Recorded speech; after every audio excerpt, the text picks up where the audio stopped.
어머님, 그 상은 저희 아버지 제사상이에요. 치워주세요. 제가 떨리는 목소리로 말했을 때 시어머니는 기가 차다는 듯 웃으셨습니다. 친정아버지 제사? 너희 친정은 이제 없어진 거 아니니? 엄마 하나 달랑 남은 주제에 무슨 제사야. 그 음식 아까워서 내 생일상으로 차려줬더니 고마운 줄도 모르고. 그 순간 저는 결심했습니다. 7년을 참아온 이 결혼 생활을 오늘로 끝내기로. 제 이름은 박윤서, 올해 37입니다. 강남에서 작은 치과를 남편과 함께 운영하고 있었고 사람들이 보기엔 그럭저럭 잘 사는 전문직 부부였습니다. 하지만 그 화려한 간판 뒤에 무엇이 있었는지 아는 사람은 아무도 없었습니다. 저는 29에 지금의 남편을 만났습니다. 같은 치과대학 선배였고 인턴 시절부터 저를 챙겨주던 다정한 사람이었죠. 아버지가 돌아가시고 한 달 뒤였습니다. 저는 상실감에 무너져 있었고 그 사람은 그런 저를 품어주는 듯 했습니다. 아버지는 제가 29이 되던 해봄 갑작스러운 심장마비로 돌아가셨습니다. 평생 중소기업을 운영하시며 저 하나 바라보고 사신 분이었죠. 어머니는 제가 어릴 때부터 몸이 약하셨고 아버지는 저를 아들처럼 강하게 키우시면서도 세상에 하나뿐인 공주처럼 사랑해 주셨습니다. 아버지가 돌아가시면서 남기신 것은 강남 역삼동의 40평대 아파트 한 채와 당신이 운영하시던 작은 공장의 매각대금, 그리고 어머니의 생활비로 쓰일 예금이 전부였습니다. 아파트는 아버지가 제 명의로 이미 이전해 두신 상태였습니다. 윤서야, 이 집은 너 시집가도 네 거야. 절대 남편 명의로 돌리지 마라. 이건 아버지가 너한테 주는 마지막 선물이다. 그게 아버지의 유언이었습니다. 그 유언을 저는 남편에게 말한 적이 없습니다. 남편과 결혼할 때 시어머니는 처음부터 저를 탐탁지 않아 하셨습니다. 강남에 아파트가 있다는 건 아셨지만 친정에 아버지가 없다는 사실, 어머니가 홀로 남으셨다는 사실이 시어머니께는 큰 결함처럼 느껴지신 모양이었습니다. 아버지도 없는 집 딸이 우리 집에 들어오면서 이 정도 해오는 게 당연하지. 우리 아들이 얼마나 아까운 아들인데. 신혼집은 제 아파트에서 시작했습니다. 남편이 그러자고 했습니다. 치과 개업 자금을 모으려면 월세나 전세로 돈 빼는 것보다 제 집에서 사는 게 낫다고요. 저는 그때 사랑에 눈이 멀어 아무 의심도 하지 않았습니다. 결혼 2년 차에 저희는 강남의 치과를 개원했습니다. 자본금의 7할은 제 몫이었습니다. 아버지가 남겨주신 돈으로 인테리어, 장비 구입, 초기 운영비까지 거의 다 제가 냈죠. 남편은 자기 부모님이 해준 1억 원을 넣었다고 했습니다. 나중에 알게 됐지만 그 1억은 사실 시부모님이 아니라 시누이 이름으로 대출받은 돈이었습니다. 저는 대표 원장이 아니었습니다. 남편이 대표 원장, 저는 공동 개원에. 왜냐고 물으셨나요? 남편이 이렇게 말했거든요. 남자가 대표여야 환자들이 더 믿어. 너는 페이닥터로 있다가 나중에 옮겨도 되고. 저는 고개를 끄덕였습니다. 사랑하는 남편의 말이었으니까요. 결혼 생활은 첫 해부터 삐걱거렸습니다. 시어머니는 시도 때도 없이 저희 집을 드나드셨습니다. 제 명의의 집인데도 시어머니는 마치 당신 집 드나들듯 도어락 비밀번호를 알고 계셨고 저희가 없을 때도 오셔서 냉장고를 뒤지고 가셨습니다. 명절이면 무조건 시댁으로 가서 새벽 4시부터 전을 부쳐야 했습니다. 친정어머니 혼자 계신 거 뻔히 아시면서도 애미야, 너희 친정은 어차피 엄마 혼자 있는 거니까 나중에 들러도 되잖아. 우리 집이 더 중요하지라고 하셨죠. 친정어머니께 다녀오는 건 1년에 2~3번이 전부였습니다. 그것도 몰래 갔다 오듯이 시어머니께 들키지 않게요. 어머니는 서울 외곽 부천의 작은 빌라에 혼자 사셨습니다. 제가 강남의 번듯한 아파트를 두고도 어머니를 모시고 오지 못한 건 남편이 장모님 모시고 살면 내가 불편하다고 했기 때문입니다. 어머니는 자궁암 수술을 받으셨습니다. 결혼 4년 차 겨울이었습니다. 저는 병원에서 어머니 수술을 기다리면서 남편에게 전화를 걸었습니다. 여보, 나 오늘 엄마 병원에서 밤새워야 할 것 같아. 수술이 길어져서.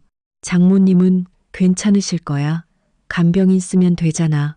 너 내일 아침에 환자 예약 있는데 빠지면 어떡해? 그리고 엄마가 내일 김장하신다고 너 오라고 하셨어. 그리고 저는 그날 밤 병원 대기실에서 혼자 울었습니다. 어머니가 마취에서 깨어나셨을 때 제일 먼저 하신 말씀은 윤서야, 시댁 가봐라. 엄마는 괜찮다였습니다. 어머니는 당신이 암에 걸리신 것을 시댁에 알리지도 말라고 하셨습니다. 사돈 걱정 끼친다고요. 그게 저희 어머니셨습니다. 시간이 흘러 결혼 5년 차가 되었을 때 저는 치과에서 이상한 낌새를 채기 시작했습니다. 신입 간호사 한 명이 유독 남편 주변을 맴돌았습니다. 24살의 김지영이라는 아이였습니다. 예쁘고 앳된 얼굴이었죠. 처음엔 그냥 예쁜 후배 정도로 생각했습니다. 남편이 그 아이를 자주 밥 사주고 퇴근 시간에 집까지 태워다 준다는 걸 다른 직원이 지나가듯 말했을 때도 저는 그래, 원장이 직원 챙기는 거지 하고 넘겼습니다.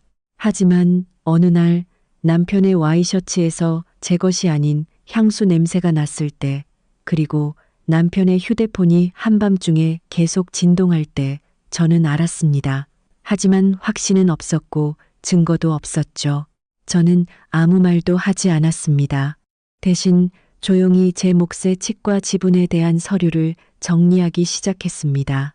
공동개원 계약서, 투자 증빙, 자본금 출처 증명서, 제가 낸 돈이 얼마인지, 장비 구입에 얼마나 기여했는지 모든 것을 파일로 만들어 제 친정어머니 댁에 숨겨두었습니다. 결혼 6년 차 어머니는 재발하셨습니다.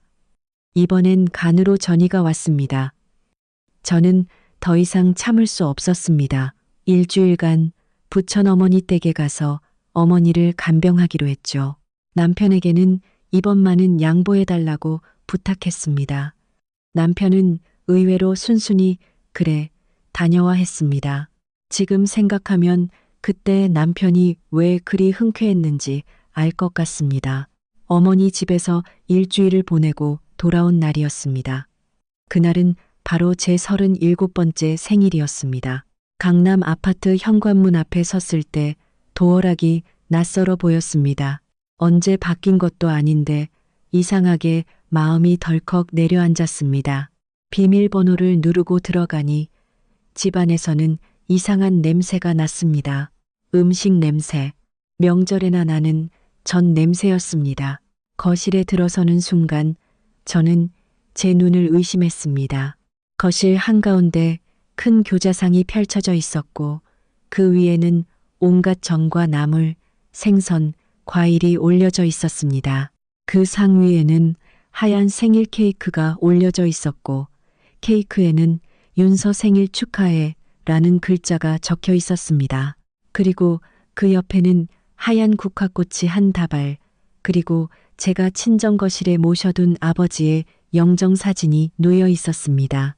제가 숨을 쉬지 못하고 있을 때 주방에서 시어머니가 앞치마를 두르고 나오셨습니다. 아이고, 우리 며느리 왔네. 생일 축하한다. 네가 생일이니까 친정 아버지 제사상에 올라갈 음식들로 상 좀 차려봤어. 어차피 너희 집은 제사 지낼 사람도 없잖아. 너 혼자 엄마 앞에서 찔끔거리며 상 차리느니 시어머니가 이렇게 성대하게 생일상 차려주는 게 낫지. 안 그래? 저는 숨을 들이켰습니다. 그리고 식탁 쪽을 봤습니다. 거기에 아버지 영정사진이 있었습니다. 그건 친정어머니 댁 거실 장식장에 있어야 할 사진이었습니다. 어머님, 이 사진 어디서 가져오셨어요? 내가 어제 친정엄마 집에 다녀왔다. 너 오기 전에 미리 준비해 두려고. 네 엄마가 처음엔 놀라셨는데 내가 며느리 생일상 차려준다니까 고개만 끄덕이시더라. 몸이 편찮으셔서 말씀도 잘 못하시던데 뭐. 저는 주먹을 꽉 쥐었습니다. 어머니. 항암 치료 중이신 어머니께 이 사람이 찾아가서 아버지 영정을 들고 왔다는 얘기였습니다. 그때 현관문이 열리고 남편이 들어왔습니다. 손에는 꽃다발을 들고 있었지만 얼굴에는 죄책감이 없었습니다. 오히려 뻔뻔하게 웃으며 생일 축하해 여보라고 했습니다. 어머님, 그 상은 저희 아버지 제사상이에요. 치워주세요. 제가 떨리는 목소리로 말했을 때 시어머니는 기가 차다는 듯 웃으셨습니다. 친정 아버지 제사? 너희 친정은 이제 없어진 거 아니니? 엄마 하나 달랑 남은 주제에 무슨 제사야? 그 음식 아까워서 네 생일상으로 차려줬더니 고마운 줄도 모르고. 남편이 거들었습니다. 여보, 어머니가 고생해서 차려주신 건데 왜 그래? 친정아버지 돌아가신 지도 오래됐잖아. 그만 좀 해. 그 순간 제 안에서 무언가가 조용히 부서졌습니다. 눈물이 나올 줄 알았는데 이상하게 눈물이 나지 않았습니다. 대신 머릿속이 맑아졌습니다. 저는 영정사진을 조심스럽게 들어 가슴에 품었습니다. 그리고 천천히 웃으며 말했습니다. 네, 어머님, 고생 많으셨어요. 덕분에 오늘 생일 아주 특별하게 보내겠네요. 남편이 안도하는 표정을 지었습니다. 시어머니도 그럼 그렇지. 우리 며느리 하며 고개를 끄덕이셨죠. 저는 가방을 챙겨 방으로 들어갔습니다. 옷을 갈아입는 척하면서 저는 제 노트북을 켰습니다. 그리고 6개월 전부터 준비해둔 파일을 열었습니다. 첫 번째 파일, 역삼동 아파트 소유권 이전 서류, 친정어머니 명의로의 증여 계약서, 이미 변호사와 다 준비해둔 상태였고 세금 관계까지 계산 끝났습니다. 저는 이전에 사인만 하면 되는 상태로 모든 걸 정리해둔 거였습니다. 스마트폰으로 변호사에게 문자를 보냈습니다. 내일 오전 9시에 접수해 주세요. 두 번째 파일, 치과 공동개원 청산 계약서, 제 지분의 전액 현금 회수. 남편이 제 지분을 매입할 수 없으면 폐업 청산으로 가야 합니다. 이것도 변호사와 이미 논의 끝난 상태였습니다. 남편이 제 지분을 매입할 돈은 없을 겁니다. 저는 알고 있었습니다. 남편은 최근 1년간 주식에 손대서 2억 가까이 잃었으니까요. 그 거래 내역도 저는 가지고 있었습니다. 세 번째 파일, 남편의 탈세 증거. 남편은 치과 수입의 일부를 현금 결제로 받고 세금 신고를 누락해 왔습니다. 그 현금이 어디로 흘러갔는지도 저는 알고 있었습니다. 또 김지영 간호사의 오피스텔 전세 보증금, 남편이 대신 내준 것이었죠. 네 번째 파일, 김지영과의 관계 증거. 그들이 주고받은 메시지, 함께 다녀온 여행 영수증, 호텔 기록, 흥신소를 쓴 게 아닙니다. 제가 남편 책상을 며칠에 걸쳐 조용히 뒤졌을 때 나온 것들이었습니다. 남편은 자기가 얼마나 허술한 사람인지 모르고 있었습니다. 그리고 마지막, 김지영이 임신 중이라는 사실, 산부인과 진료 기록, 임신 14주, 아이 아빠는 당연히 남편이었습니다.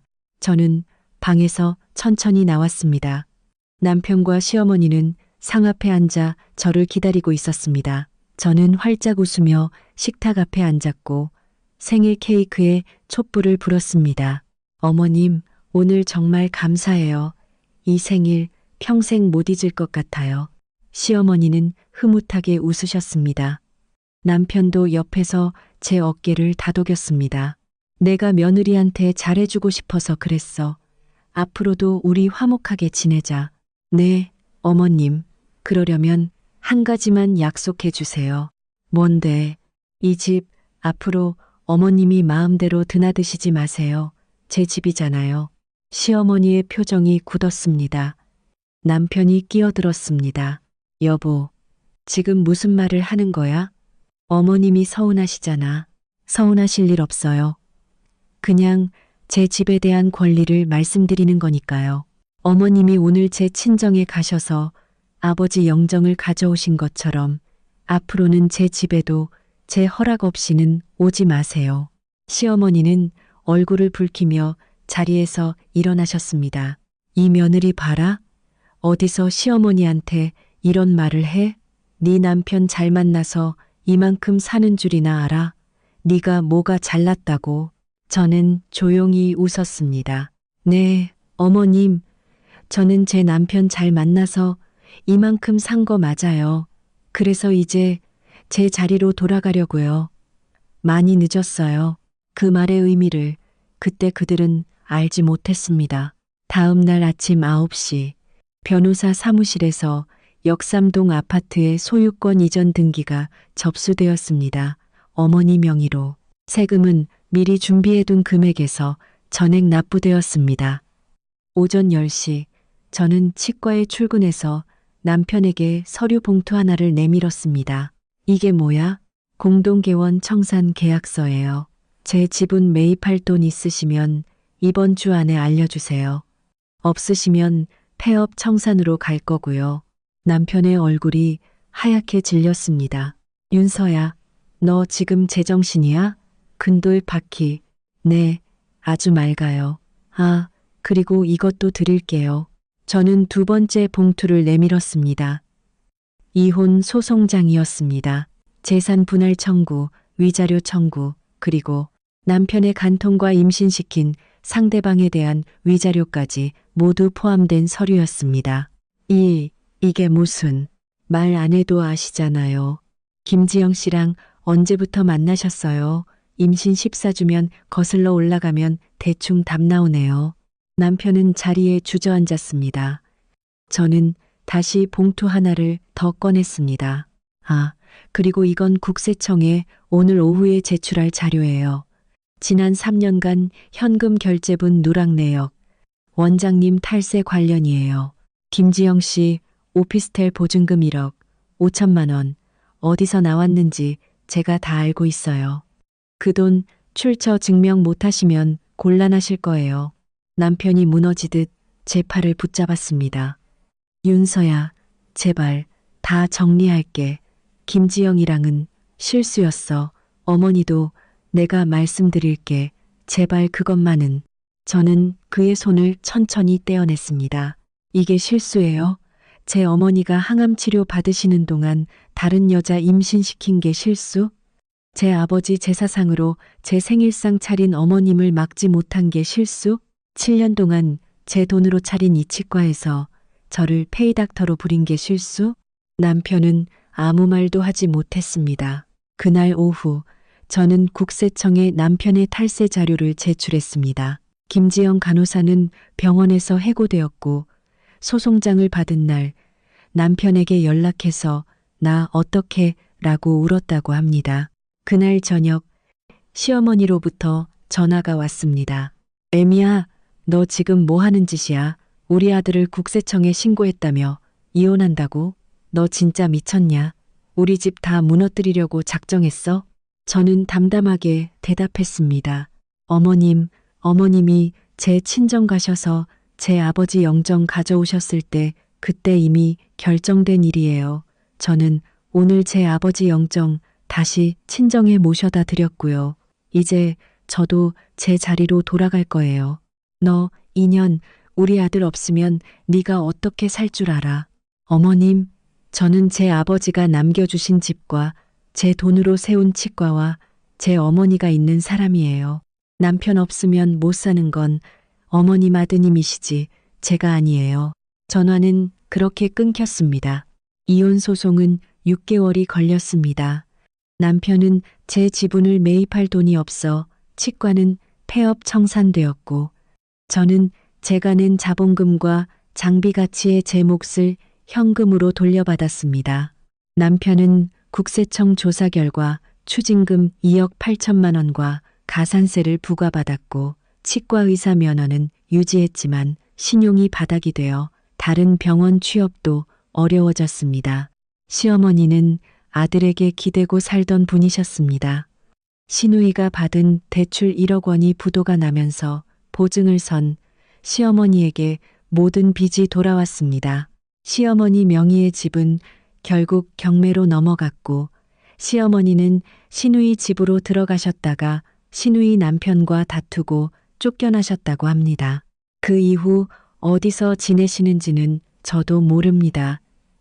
알고 싶지도 않고요. 남편은 김지영 씨와 결혼하지 못했습니다. 아이가 태어났지만 김지영 씨도 남편이 빈털터리가 된 걸 알고는 양육비만 받고 떠나버렸다고 합니다. 남편이 지난달 제게 연락을 해왔습니다. 윤서야, 한 번만 만나줘. 미안해. 저는 답하지 않았습니다. 위자료로 받은 돈과 치과 청산 대금을 합쳐 저는 어머니 댁 근처 부천에 작은 치과를 새로 열었습니다. 어머니는 제 치과에서 도보 10분 거리에 있는 아파트로 이사 오셨습니다. 제가 부천의 작은 집을 새로 마련해 드린 거였죠. 역삼동 아파트는 어머니 명의로 해두고 전세를 놓아 그 수익으로 어머니 생활비와 치료비를 충당하고 있습니다. 어머니는 지금 항암 치료가 잘 되어서 많이 회복하셨습니다. 제가 매일 아침 모시러 가서 저희 치과 근처 카페에서 모닝커피를 함께 드시고 퇴근하면서 같이 장도 보고 저녁도 해 먹습니다. 아버지가 살아계셨다면 이런 삶을 바라셨을 거라는 생각이 들어요. 그리고 한 사람 더 말씀드릴 분이 있습니다. 제 치과에 새로 개업 인사차 오셨던 약국 약사 선생님이 계십니다. 저보다 2살 많으시고 3년 전에 사별하신 분이에요. 조용하고 따뜻한 분이고 어머니와도 잘 통하십니다. 제 어머니가 먼저 저 약사 선생님 참 좋은 분 같다고 하셨죠. 서두르지 않고 천천히 서로를 알아가는 중입니다. 이번엔 결혼보다 사람을 먼저 봐야겠다고 다짐했으니까요. 지난 주말 아버지 기일이었습니다. 어머니와 저 단둘이 아버지 산소에 다녀왔습니다. 어머니가 무덤 앞에서 말씀하셨어요. 여보, 우리 윤서가 이제야 제대로 살아요. 당신이 얼마나 걱정했는지 내가 알아요. 이제 맘 놓으세요. 저도 아버지께 말씀드렸습니다. 아버지, 아버지가 주신 집, 아버지가 주신 사랑 하나도 헛되이 쓰지 않았어요. 이제 어머니 잘 모시고 살게요. 돌아오는 길 어머니와 손을 잡고 걸으면서 저는 생각했습니다. 참고 견디는 게 미덕이라고 배웠지만 때로는 끊어내는 것이 더 큰 용기라고요. 그리고 저를 지키는 마지막 방패는 결국 제 자신이 평소에 조용히 준비해둔 것들이라는 것도요. 혹시 지금 이 이야기를 듣고 계신 분들 중에 참고 참으며 살고 계신 분이 있다면요. 울며 견디지 마세요. 조용히 그러나 단단하게 준비하세요. 당신의 이름으로 된 것들을 지키세요. 그리고 때가 왔을 때 망설이지 말고 돌아서세요. 당신이 당신을 지킬 때 비로소 해가 뜹니다. 저처럼요. 이 이야기는 가족이라는 이름으로도 타인의 존엄과 친정의 아픔을 함부로 짓밟아서는 안 되며 오래 참는 것보다 자기 삶과 권리를 지키기 위해 단호히 끊어내는 용기가 얼마나 중요한지 깨닫게 해줍니다. 또한 공동체 안에서는 며느리나 아내를 희생과 순종의 대상으로 여기는 왜곡된 인식이 아니라 한 사람의 독립된 인격과 재산, 감정, 가족사를 존중하는 태도가 반드시 필요하다는 교훈을 전해줍니다. 결국 이런 이야기는 많은 사람들에게 침묵 속 인내보다 준비된 자립과 법적 대응의 중요성을 알리고 가정 안의 부당한 권력과 착취를 예방하며 서로의 상처와 경계를 존중하는 더 건강하고 정의로운 사회를 만드는 데 의미가 있습니다.